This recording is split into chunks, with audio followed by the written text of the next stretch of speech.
Nuestra invitada de hoy es diplomada, profesora de EGB, catalana de nacimiento y ciudadana del mundo.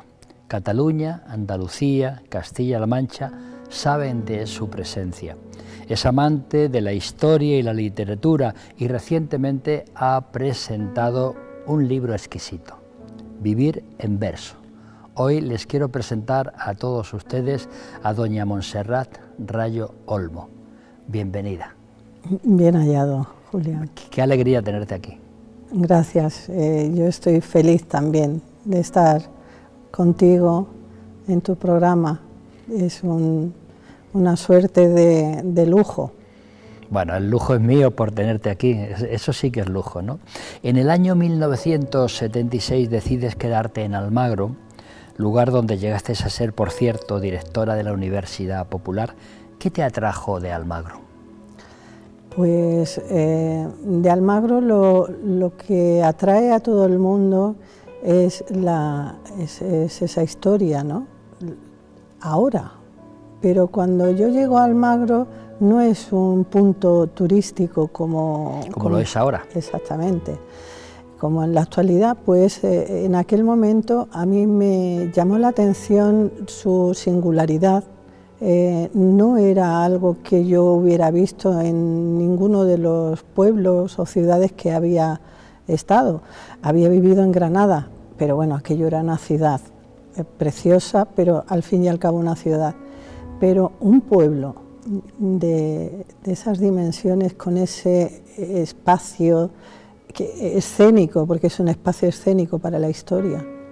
Y con un encanto muy especial, yo creo que en aquellos momentos mayor que incluso que el de ahora. Sí, la verdad que entonces mucho más, porque yo que soy un amante del patrimonio cultural, del patrimonio histórico, del arquitectónico, no solo del monumental, sino también... Has escrito sobre ello además. Sí. El patrimonio es todo, incluso los espacios, las eras en donde se trillaba, esos son espacios históricos también que hay que preservar. Espacios como casas, la antigua casa popular manchega, ciega hacia el exterior, con pocas ventanas, pero tan rica en el interior, eso se ha perdido en Almagro. En Almagro es una pena, pero queda como arquitectura popular, quedan pocas. Montserrat, sí. ¿Qué recuerdo especial, si es que tienes alguno, de esa etapa de directora de la Universidad Popular? La Universidad Popular para mí fue un momento muy importante, porque yo inicio mi carrera docente en ella como profesora de educación de adultos. Ahí está. Y ahí tengo el primer enganche con ese proyecto, ¿no? Un proyecto muy innovador en aquella época, que ahora, bueno, pues ha tenido que irse reconvirtiendo, pero que en aquella época la alfabetización era fundamental, porque hablamos de un nivel de analfabetismo muy importante en nuestra región y sobre todo en el colectivo de las mujeres. No solamente analfabetismo total, como lo conocíamos en aquella época, sino como analfabetismo funcional, es decir, que había que llevar a cabo también una alfabetización funcional. Entonces eso es lo que a mí me empezó a enganchar, me empezó a ilusionar, y el proyecto en sí era un proyecto cultural. No había en las ciudades, en los pueblos, no había otro movimiento cultural ni asociativo. Salvo ese, ¿no? ¿Qué otros lugares recorres como docente en educación primaria y secundaria aparte de Almagro? Pues mi docencia ha ido por pueblos muy pequeñitos, como el caso de Llanos, o ciudades grandes como Puerto Llano o Ciudad Real, Valenzuela de Calatrava, Manzanares, en fin. Imagino que cada sitio de estos que has estado te ha dejado una impronta, un recuerdo. Sí, Bolaños de Calatrava no quiero olvidarlo, que es el pueblo vecino, ¿no? En todos ellos tienes donde aprender, en cada lugar en el que vas tienes donde aprender. Esto lo aprendí de mi padre, de mis padres, lo aprendí porque como mi padre era capitán de la Guardia Civil, pues andábamos de un lugar a otro, unas veces por necesidades del servicio, otras veces por ascensos. Entonces mi padre siempre me decía que tenía que adaptarme al lugar donde iba, tenía que mimetizarme.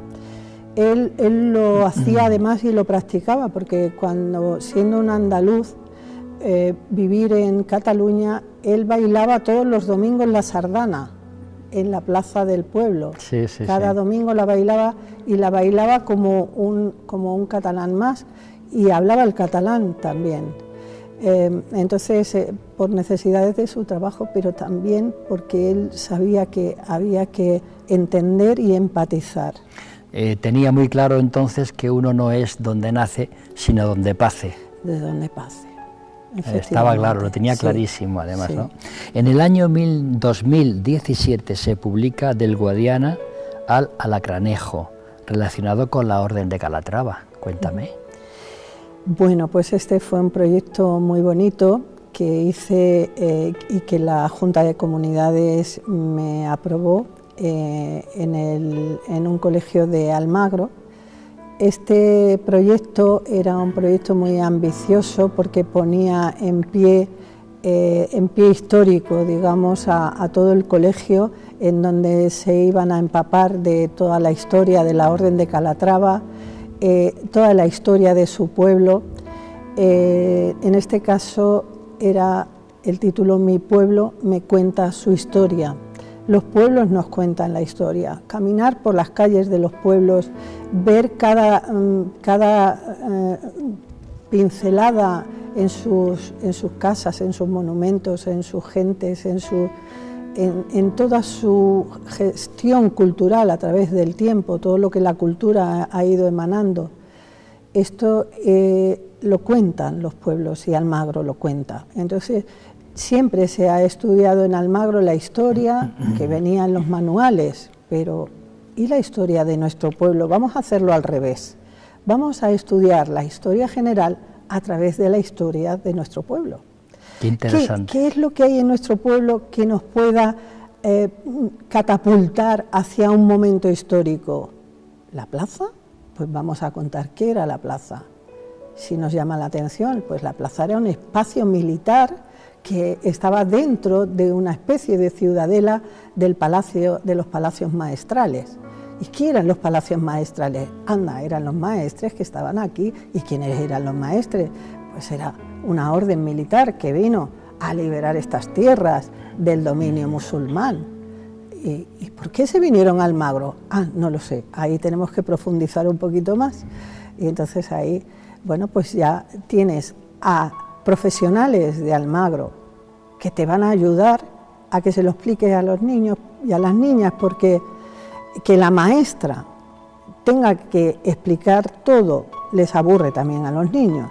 Entonces, que intervenga también la sociedad, el resto de la sociedad, porque como aquel dicho africano, ¿no? Los niños los tiene que criar la tribu. Pues sí, eso es. Sí. A los niños les tiene que enseñar la tribu, no solamente el maestro o la maestra. En el año 2019, tu primera novela histórica, de dragones, de estrellas y del corral, de ver y oír las comedias, que es un título además muy sugerente, ¿no? Patrocinado por el Ayuntamiento de Almagro y además prologado por doña Clementina Díez de Valdeón. Así es, querida. Qué importante, ¿no? Sí, fue muy generosa. Clementina, enseguida que le mandé el manuscrito, le gustó y me dijo, sí, yo te hago, incluso antes de leerlo me dijo, yo te hago el prólogo. Y bueno, este libro, como tú bien dices, en el título es muy largo, pero contiene mucho, porque el corral de comedias no se decía corral de comedias en el Siglo de Oro, se decía corral de ver y oír las comedias. Es muy importante.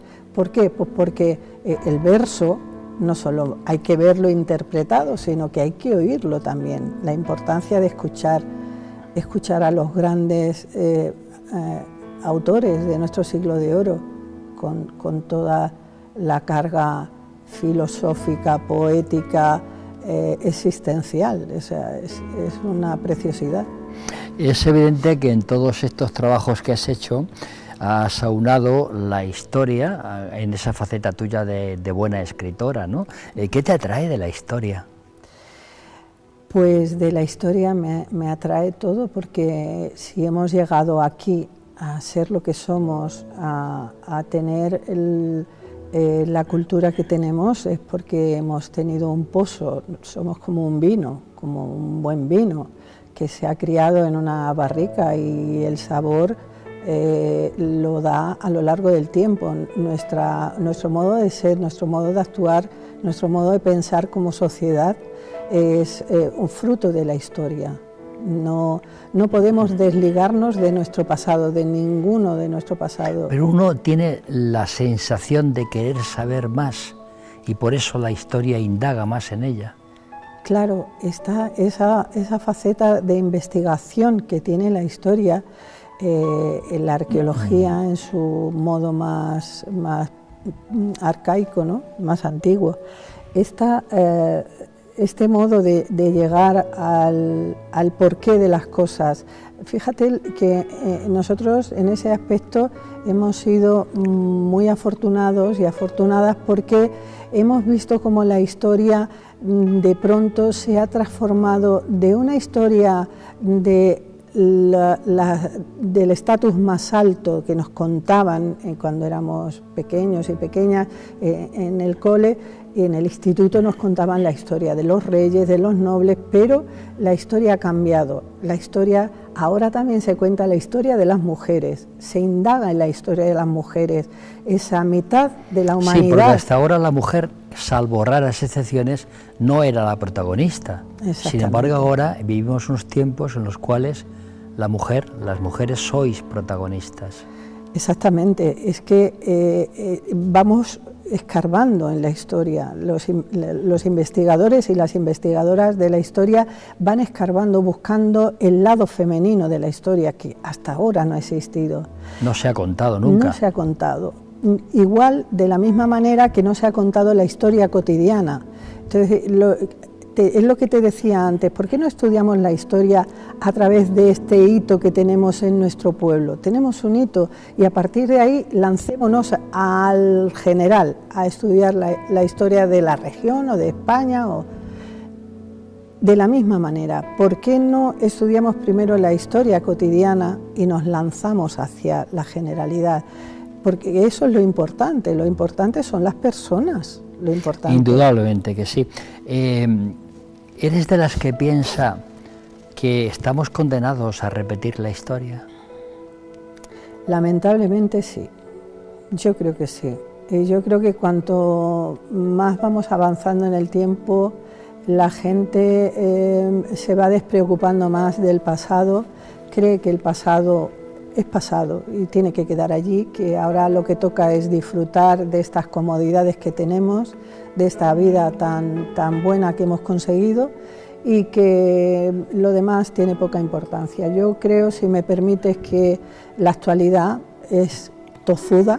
Muy tozuda. Tozuda, y nos está mostrando cómo se puede repetir un holocausto viviéndolo de modo inverso, o generando terrorismo o de cualquier otra manera.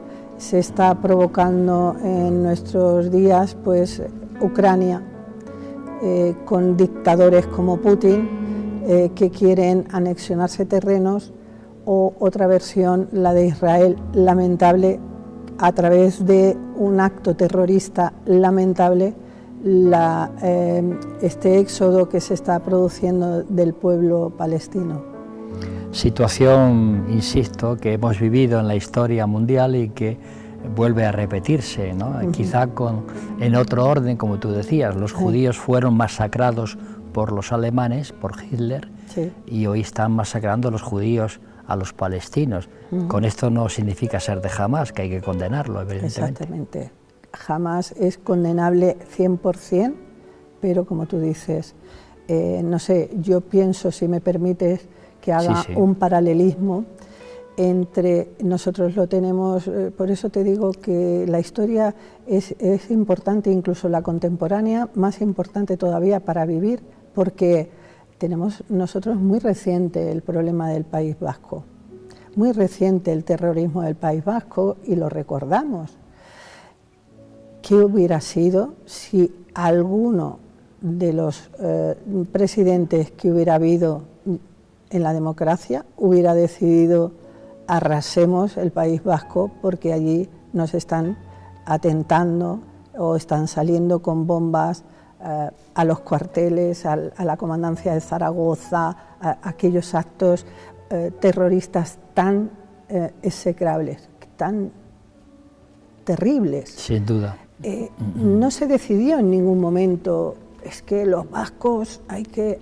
No, es decir, jamás es un movimiento terrorista que hay que tratar... Hay que condenar, evidentemente, sí, claro que sí. Y tratar claro de cortarle la cabeza, pero cortarle la cabeza a él, pero no a miles de inocentes. Tu padre, Luis, era muy querido por ti. ¿Qué recuerdas de él? Pues mira, mi padre, discúlpame que me emociona, era un hombre ejemplar en su vida personal y en su trabajo. Te digo en su vida personal porque él fue muy favorecedor para que, en mi caso, esta hija viviera con absoluta libertad y estudiara lo que quisiera estudiar y se condujera con respeto, pero con mucha libertad. Con respeto, claro, me estoy refiriendo que en la época de Franco había que tener un control, y mucho más en un cuartel de la Guardia Civil, es decir... Claro, es decir, en cierta forma también la disciplina militar, ¿no? También, ¿no? Entonces, esas pautas había que seguirlas porque era muy rígido. Si la vida de la dictadura era rígida para todo el mundo, dentro de un cuartel era aún más rígido. No podías jugar, gritar o ya cuando eras mayor manifestar tu ideología.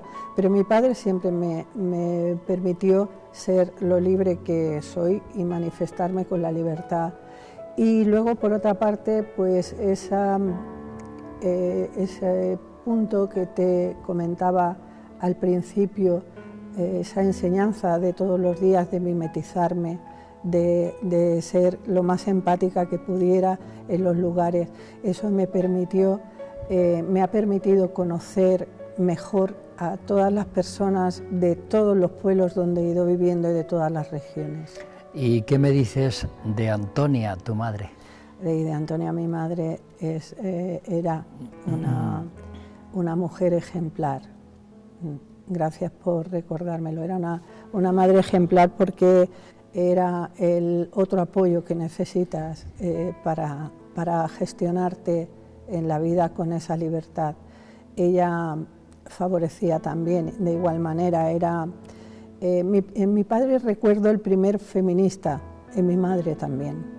En mi padre el primer hombre feminista, pero en mi madre la primera mujer feminista, porque ella tenía su modo de pensar, era una mujer muy inteligente y cuidaba mucho de su familia y de que se condujeran de esa manera, ¿no? que entre los dos nos condujeron. Y has publicado recientemente Vivir en verso. ¿Qué es vivir en verso? Vivir en verso pues es un cúmulo de sensaciones, de impresiones, de sentimientos que se han ido fraguando a lo largo de la vida y que se han ido conteniendo en distintos formatos que yo he ido guardando, unos sí, otros no los he guardado, otros han desaparecido, pero bueno, he podido recopilar una buena parte y es el sentir yo creo que aglutina todos los parámetros de mi alma, ¿no? De mi ser interno, se aglutinan en él. Llega el momento en que encarna Tana, mi compañera de vida y mi compañera de ilustraciones en las publicaciones, pues me dice que por qué no saco estos versos a la calle, y entonces se los envío a Lidia González, una estupenda editora de Editorial Nuevos Ecos, y enseguida me contestó que sí, que le encantaban y que quería además en una colección meterlos en una de sus colecciones. Y además presentada este verso, Vivir en verso, presentado en el Corral de Comedias de Almagro con un gran éxito. Vale, gracias. Sí, hace unos días, estuvimos allí. La verdad, Sonia Moreno, que es periodista, corresponsal en el Magreb, pues me dijo, oye, te voy a preparar un magazine, ¿qué te parece? Digo, bueno, no sabía realmente a lo que iba, entonces contactó a través con una serie de amigos y de personas con las que he ido a lo largo de mi vida coincidiendo, y bueno, para hacer un poco el relato de ese vivir en verso que se separa en los aspectos del alma, del mar y la tierra, y de andar por la escuela. Y además este vivir en verso lo podemos adquirir en cualquier sitio, ¿verdad? Sí, está ya disponible en toda la cadena de distribución y sin ningún problema en la editorial. Yo quiero preguntarte, Encarni, si te has realizado como persona, y en todo caso, ¿qué palabras puedes decir en favor de Encarni, tu compañera?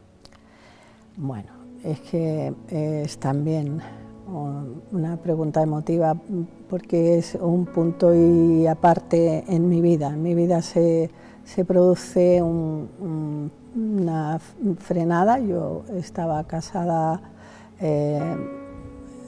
tenía 2 hijos y bueno, pues se produce esa separación que ahora, bueno, es más habitual, entonces, y para mí es un choque entre Encarni era una de las personas que eran mis amigas, pero era una amiga muy especial que siempre me apoyaba.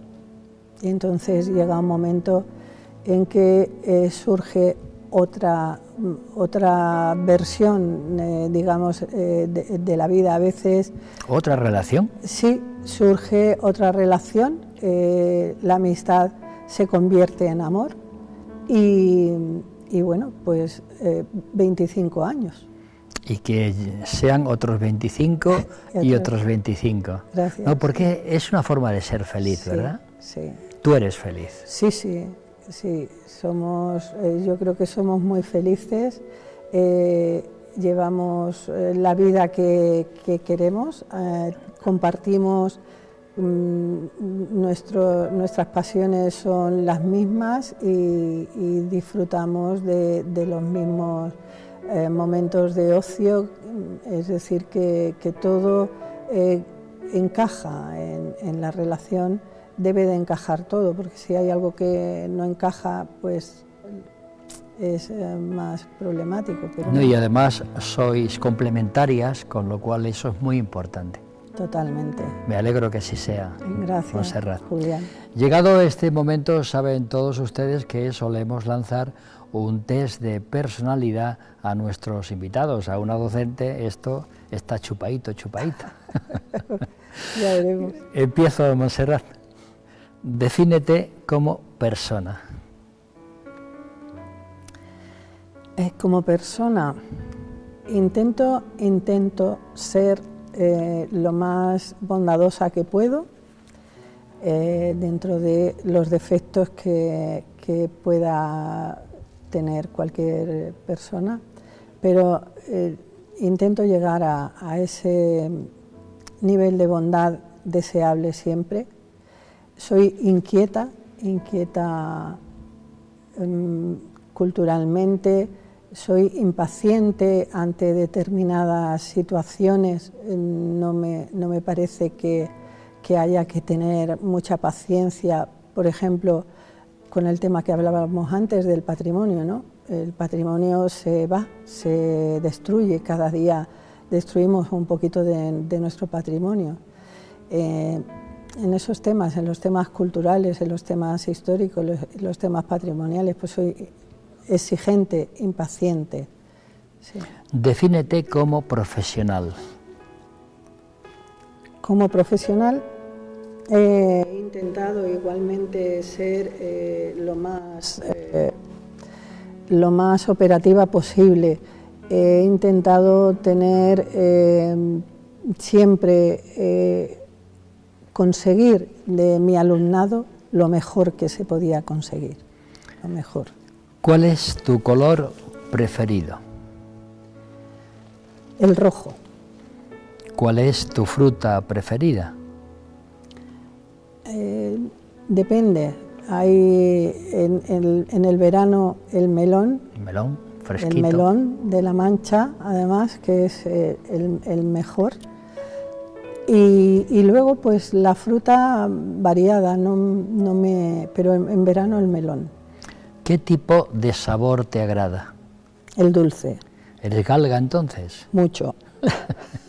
Lamentablemente. Entonces el chocolate, imagino que... Me encanta, me encanta. ¿Qué tipo de ropa te gusta usar? Lo más cómoda posible, lo más sport, vaqueros, camiseta, camisa, lo más sport. ¿Qué mascota preferirías tener? He tenido a lo largo de mi vida perros. Ahora no, llevo bastantes años que no tengo, pero sí, hubo una época en mi vida que tuve perros y me parece un animal muy bonito, muy fiel. Pero hay una mascota que no es el término de mascota, que es el caballo. El caballo, yo desde pequeñita he montado a caballo y es un animal que me seduce. Por su belleza, por su imponente presencia. Sí, no te sabría decir, pero el cosquilleo que a mí me entra cuando yo voy a subir al caballo, me produce un cosquilleo especial en el estómago, una emoción especial. Cuando yo le veo a los ojos el reflejo de mi persona al caballo, porque tiene esos ojos tan grandes que casi son capaces de devolverte tu imagen cuando los miras, ¿no? Me parece un animal tan noble como el perro. ¿Tu mejor virtud? No sabría decirte, pero a lo mejor la comunicación, comunicar, y no solamente comunicar por el hecho de comunicar escribiendo o hablando, sino por el hecho de poner en comunicación a personas con personas. A mí me encanta que mis amigos de una punta de España se comuniquen con mis amigos de la otra punta de España y que encuentren sinergias y encuentren algo que les una y que les ayude a colaborar. No sé, por ejemplo, hace un año o así, pues puse en comunicación a un arqueólogo de Murcia, a mi amigo Ocharán, con mi amiga Julia, filósofa de Ciudad Real, y surgieron, ¡pua!, como, ¿sabes? No me digas que surgió el amor también. No, el amor, bueno, hay formas de amor, pero el amor en función de que el arqueólogo es un arqueólogo Ocharán busca a las diosas protohistóricas y resulta que Julia buscaba a las diosas en la filosofía protohistórica. Sí, tenían un gusto común además, claro, y una afición común. Claro, entonces surge esa poesía de la historia más antigua con ese localizar Astarte en una excavación de Murcia, ¿no? Localizar a una versión de las diosas más antiguas. ¿Tu peor defecto?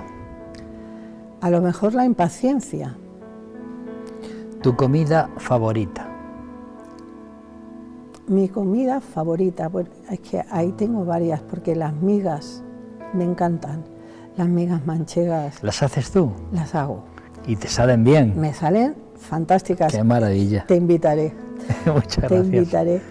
Hago dos versiones de migas, porque las migas manchegas son sueltas, pero las migas de Sierra Mágina, de mi otro pueblo, de Noalejo, de Jaén, en Noalejo se hacen como una especie de torta, y eso también requiere otra técnica, pero la base es el pan igualmente. Pero esas dos versiones las domino. Dime un libro que no sea tuyo. Un libro que no sea mío.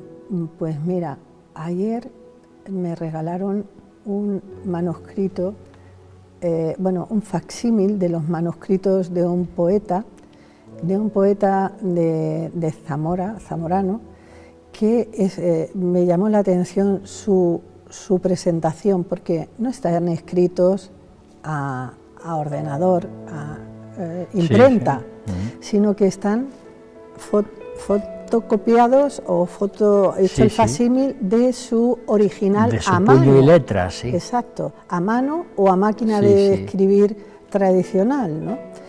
Entonces, esta presentación anoche me llamó mucho la atención. Otro libro que he leído recientemente, el último que he leído de poesía, ha sido de nuestra común y querida amiga Teresa Sánchez, presidenta del Grupo Literario Guadiana.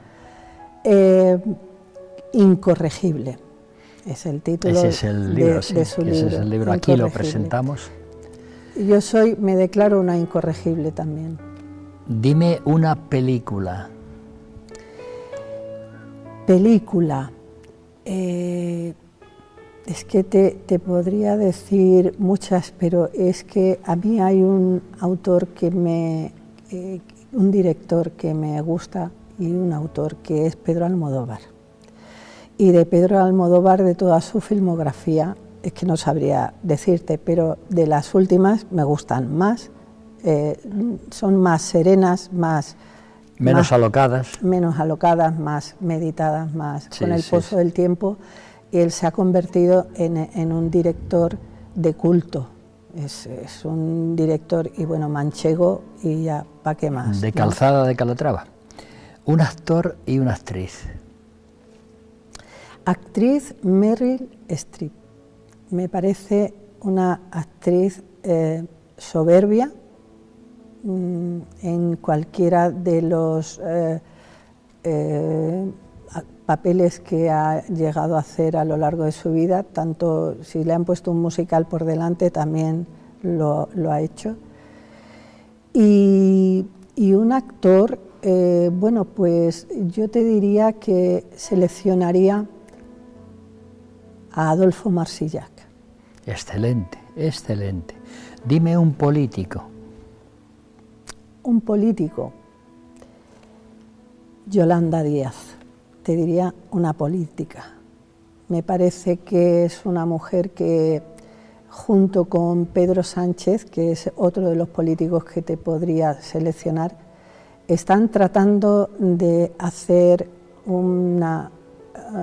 de nuestro país un país sereno, un país tranquilo, un país donde todos vivamos mejor. Creo que no te puedo elegir entre los dos, son un solo cuerpo con bicéfalo, ¿no? Digamos. Una ideología. Yo soy de izquierdas.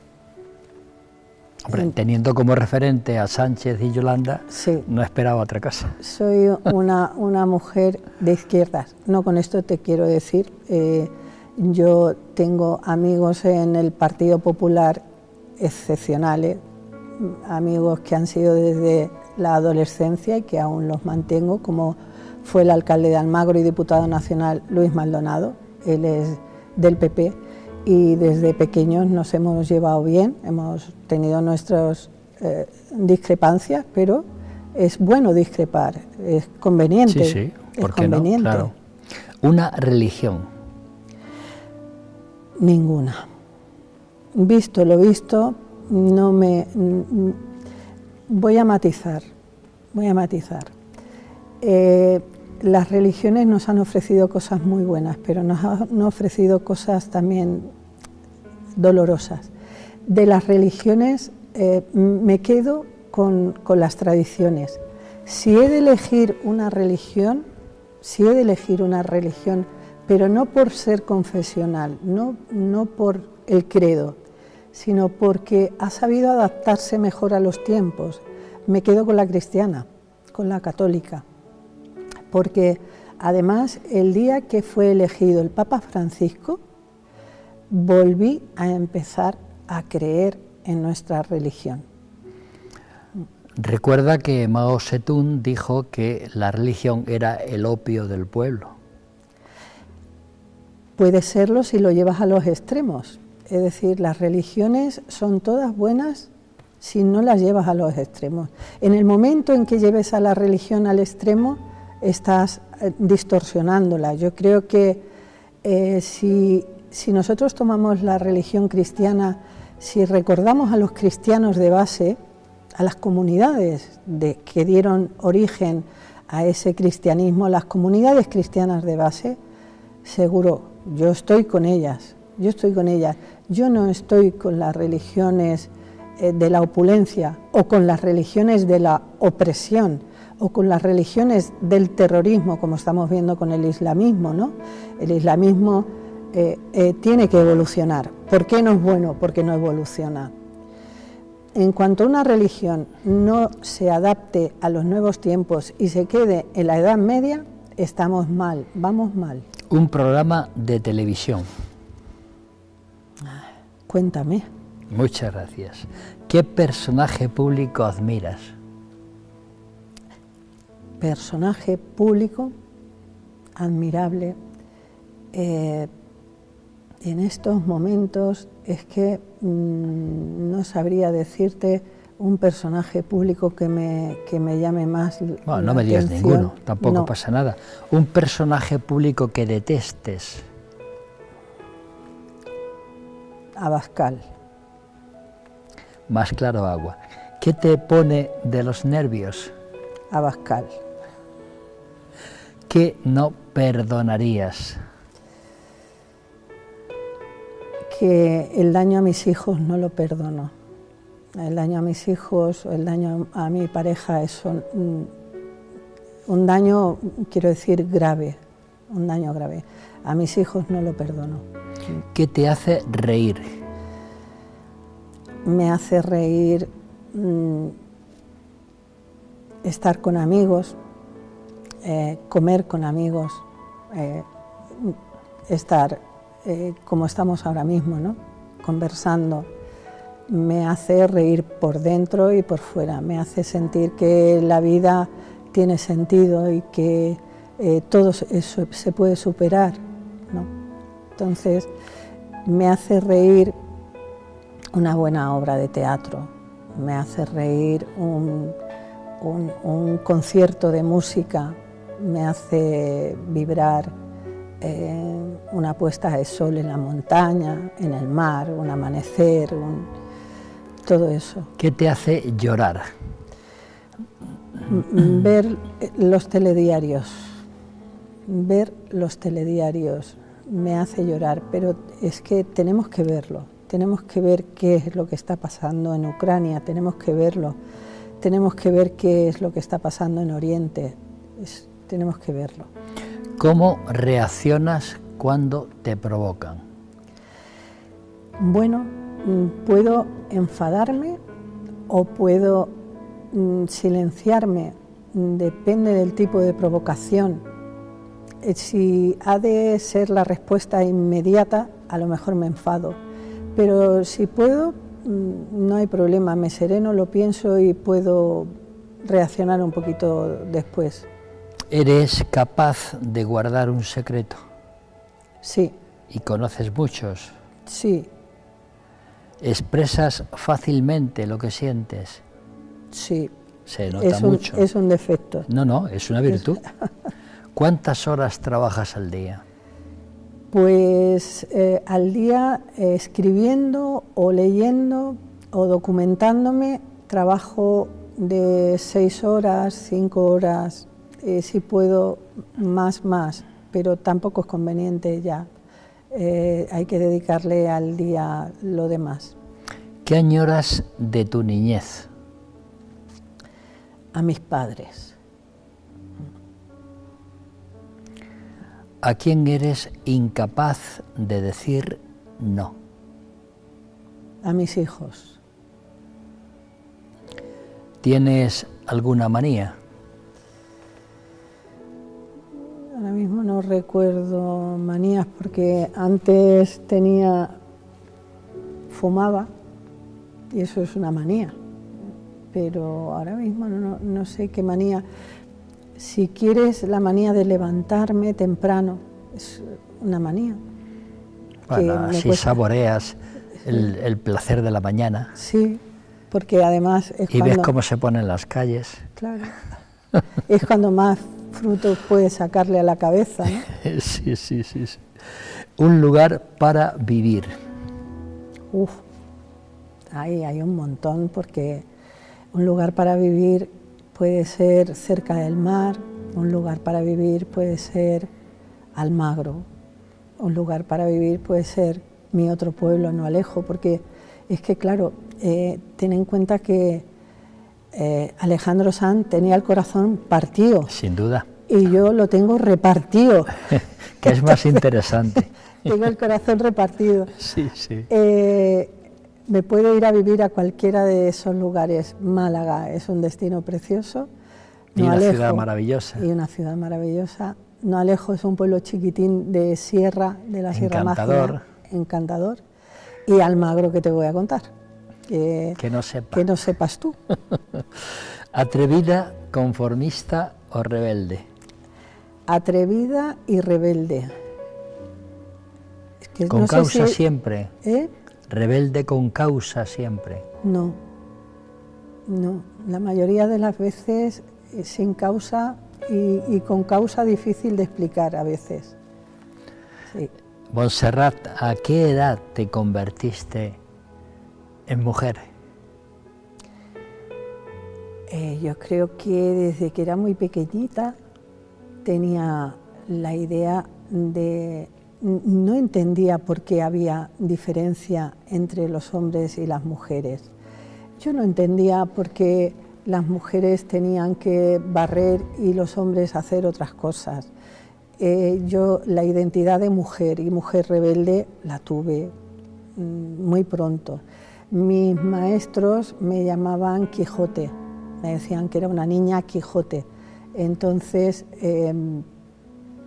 ¿qué te voy a contar? Pues en cuanto tuve uso de razón puse en marcha la maquinaria de la mujer feminista y he luchado como feminista cuando ser feminista era tachada de múltiples cosas y no me importaba. Yo escribía en una revista que era Mirador y escribía la página de la mujer y la escribía con esos tintes feministas en los años 80, muy a pesar de todo lo que se... Eras pionera, ¿eh? Eras pionera en esos años.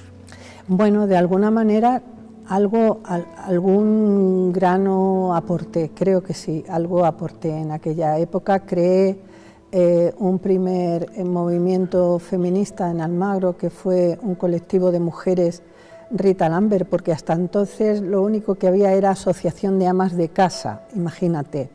Llamar a una asociación de mujeres asociación de amas de casa ya te encierra en un marco, sí. Y entonces pensé que había una tensión que había que sacar fuera de ahí y que era la tensión feminista y creé un colectivo que se llamó Colectivo de Mujeres Rita Lambert. Y por si me preguntas por qué Colectivo de Mujeres Rita Lambert tiene su aquel, Rita Lambert fue la mujer de un matrimonio que vino a Almagro y que puso en marcha la enseñanza de los encajes a las mujeres.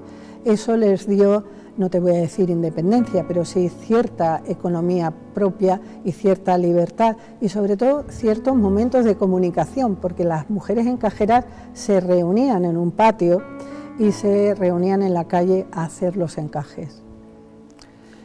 ¿Qué aspiración máxima tienes en la vida? Creo que he llegado a donde quería llegar. He llegado donde quería llegar, es decir, he llegado a jubilarme como docente, he llegado a tener tiempo para escribir, para leer sobre historia, sobre la historia que a mí me gusta, ¿no? A documentarme, a tener el tiempo suficiente para viajar. Eso es a lo que yo aspiraba. Un lema en tu vida. La verdad. La verdad. Y eso me ha traído mucho. Jesús dijo, la verdad os hará libres. Sí, pero también os producirá muchos dolores. La verdad produce mucho dolor también, porque si tú no vas por la vida, si eres honesta, si eres leal, eres noble y dices la verdad, te van a ir muchísimos palos y no siempre se premia ese tipo de actitudes. Pero mi padre, como bien decías tú al principio de la entrevista, esa norma de la verdad la tenía presente, es decir, en casa no podías engañar. Y entonces eso es lo que he tratado de transmitir siempre a mis hijos y a mi alumnado, a mis alumnos. Montserrat, ¿cuál es la canción de tu vida? La de Serrat, Mediterráneo. Escucha.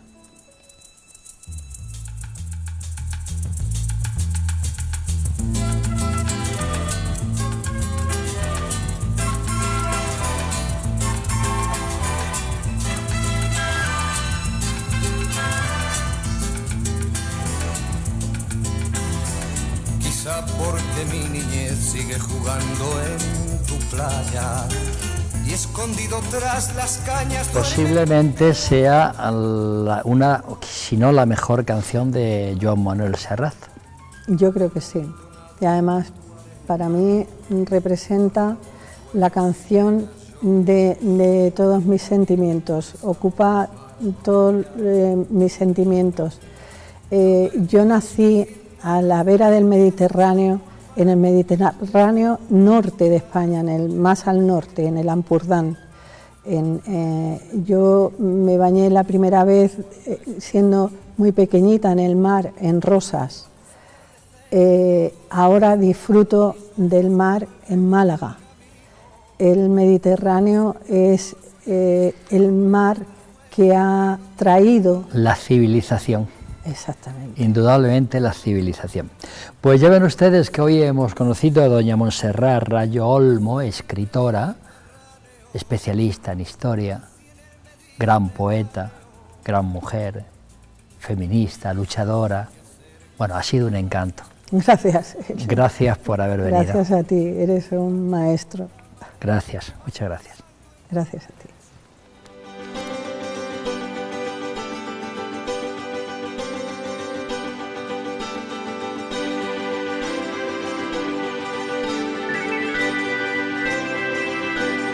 Cuéntame cómo te ha ido en tu viajar por este mundo de amor. Volverás, dije aquel día,